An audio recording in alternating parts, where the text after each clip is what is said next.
Throw it up. Start twerking like Miley. Oh yeah, twerking like Miley. Don't pop it like Miley. Helios driving his chariot across the sky. The Egyptian god Ra, reborn every day. The summer solstice sun rising at Stonehenge. For millions of years, this was as close as it got to staring into the face of God.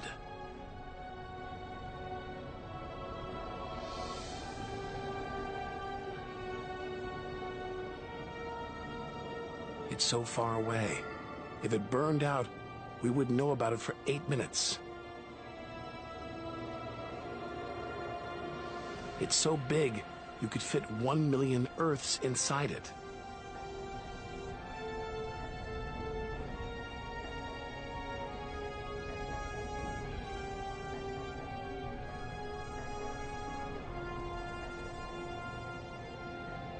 But who needs numbers?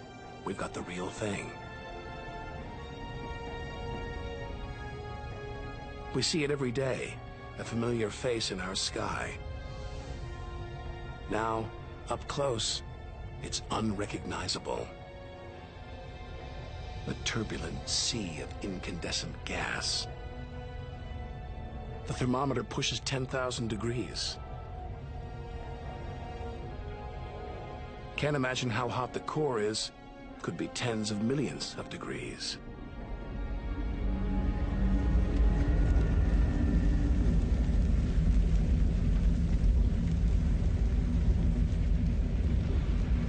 Hot enough to transform millions of tons of matter into energy every second. More than all the energy ever made by mankind. Dwarfing the power of all the nuclear weapons on Earth. Back home, we use this energy for light and heat. But up close, there's nothing comforting about the sun. Its electrical and magnetic forces erupt in giant molten gas loops. Some are larger than a dozen Earths, more powerful than 10 million volcanoes.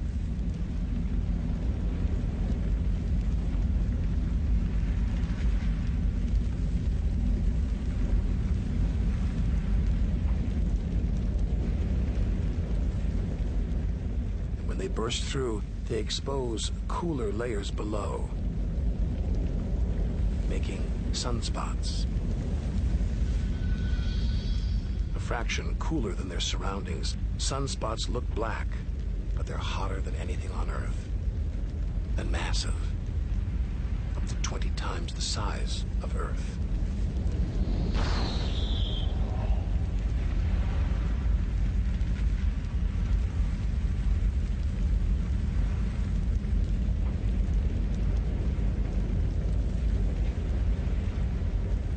But one day, all this will stop.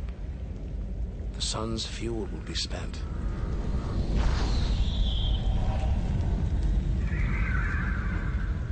And when it dies, the Earth will follow.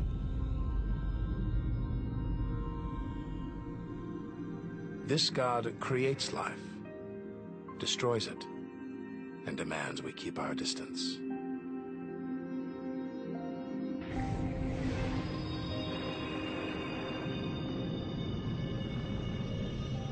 This comet strayed too close. The sun's heat is boiling it away, creating a tail that stretches for millions of miles.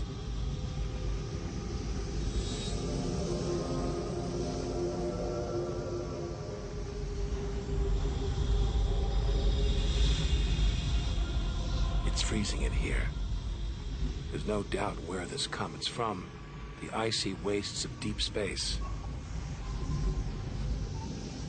But all this steam, geysers and dust, it's the sun again, melting the comet's frozen heart. Strange, a kind of vast, dirty snowball, covered in grimy tar. Tiny grains of what looks like organic material preserved on ice since who knows when. Maybe even the beginning of the solar system. Say a comet like this crashed into the young Earth billions of years ago. Maybe it delivered organic material and water, the raw ingredients of life. It may even have sown the seeds of life on Earth that evolved into you and me.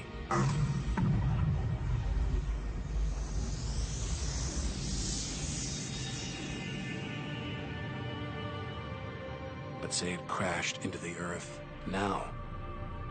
Think of the dinosaurs, wiped out by a comet or asteroid strike. It's only a question of time. Eventually, one day, we'll go the way of the dinosaurs.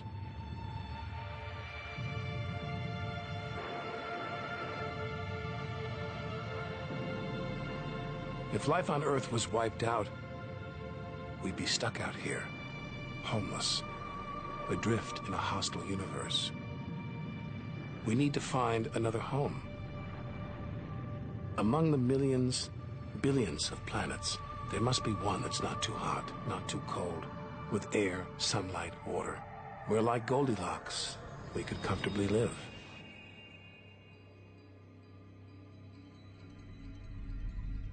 The red planet.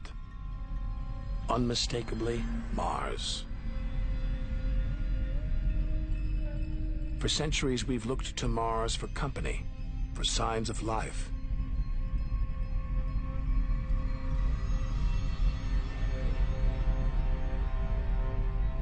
Could there be extraterrestrial life here? Are we ready to rewrite the history books, to tear up the science books, to turn our world upside down? What happens next could change everything.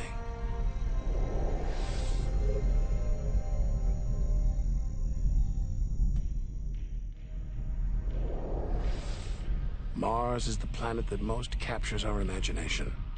Think of B-movies, sci-fi comics. What follows? Martians. It's all just fiction, right?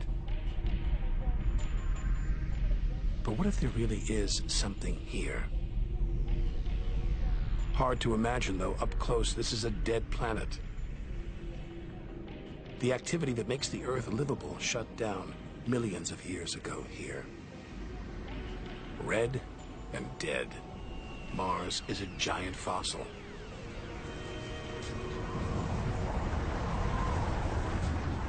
Wait. Something is alive. A dust devil. A big one. Bigger than the biggest twisters back home. There's wind here. And where there's wind, there's air. Could that air sustain extraterrestrial life?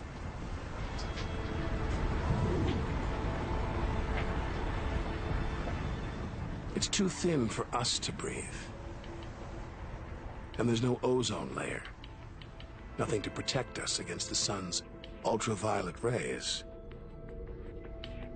There is water, but frigid temperatures keep it in a constant deep freeze. It's hard to believe anything could live here. Back on Earth, there are creatures that survive in extreme cold, heat, even in the deepest ocean trenches. It's as though life is a virus. It adapts, spreads. Maybe that's what we're doing right now, carrying the virus of life across the universe. Even in the most extreme conditions, life usually finds a way. But on a dead planet, with no way to replenish its soil, no heat to melt its frozen water,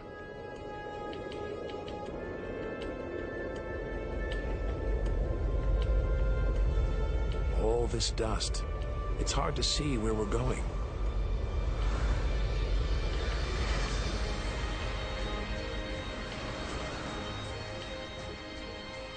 Olympus Mons, named after the home of the Greek gods, a vast, ancient volcano, 3 times higher than Everest. There's no sign of activity. Since its discovery in the 1970s, it's been declared extinct. Hang on. These look like lava flows. But any sign of lava should be long gone, obliterated by meteorite craters. Unless this monster isn't dead, just sleeping. There could be magma flowing beneath the crust right now, building up, waiting to be unleashed. Volcanic activity could be melting